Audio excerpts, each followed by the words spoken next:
అత్యంత శక్తివంతమైన ఆ ధనుస్సును శ్రీరాముడు పూలచెట్టు కొమ్మను పట్టుకున్నంత సునాయాసంగా పట్టుకోవడం చూసి పరశురాముని గర్వం పూర్తిగా అణిగిపోయింది. ఆ క్షణంలో తన ఎదురుగా ఉన్నది సామాన్య మానవుడు కాదని, సాక్షాత్తూ ఆ శ్రీమహావిష్ణువే అని, పరమాత్మ అంశ తననుంచి శ్రీరామునిలోకి బదిలీ అయిపోయిందని పరశురామునికి అర్థమైంది. రామా, నీ చేతిలో పరాజితుడనైన నాకు గర్వకారణమే. నా పుణ్యరాశిని దహించివెయ్యి. నేను తపస్సు చేసుకోవడానికి మహేంద్ర పర్వతానికి వెళ్ళిపోతాను. నీ చేతిలో పరాజితుడనైన నాకు ఏమాత్రం బాధాలేదు అని చెప్పి శ్రీరామునికి నమస్కారం చేసి అక్కడి నుండి వెళ్ళిపోయాడు. అయోధ్యలో ఆనందోత్సాహాలు.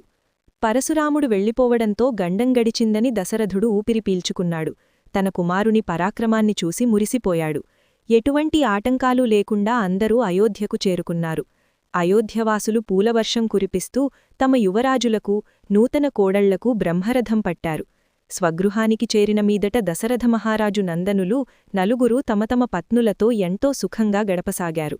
తరువాత కొంతకాలానికి కేకయ్యరాజు పుత్రుడు భరతశత్రుఘ్నులకు మేనమామయైన యుధాజిత్తు మహారాజు అయోధ్యకు వచ్చి తమ మేనల్లుళ్లను తనతో వచ్చి ఉండవలసిందిగా ఆహ్వానించాడు.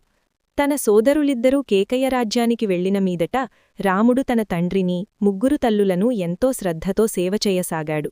రాజ్యపాలనా వ్యవహారాలను కూడా ఎంతో నిజాయితీగా, చిత్తశుద్ధితో నిర్వహిస్తూ ఉన్నందున పౌరులందరూ రాముడ్ని అమితంగా ప్రేమించసాగారు. సీతారాముల పరస్పర సహజ ప్రేమానురాగాలు దినదిన ప్రవర్ధమానమైనాయి. పరస్పర సౌందర్య సద్గుణాలకు బద్ధులై వారు సంపూర్ణంగా ఒకరికొకరు అంకితమయ్యారు. వాస్తవానికి సాక్షాత్తుగా భాగ్యాదిదేవతయైన లక్ష్మీదేవియే అయినందున సీత సౌందర్యమే అవతరించినట్లుగా ఉండేది. రాముని హృదయాంతర్గత భావాలన్నటినీ సీత మనస్సుతోనే చదవగలిగేది. భర్తకు ప్రీతి కలిగించడానికే నిరంతరం కృతనిశ్చయురాలై ఉన్న సీత శ్రీ సహజమైన మృదుల స్వభావానికి, పాతివ్రత్యానికి ప్రతీకలా వ్యవహరించేది. అనతికాలంలోనే సీత శ్రీరాముని హృదయాన్ని తను నియంత్రించగలిగే స్థితికి వచ్చింది. దీనితో శ్రీమద్ రామాయణంలో మొదటిదైన బాలకాండ దిగ్విజయంగా పూర్తయింది.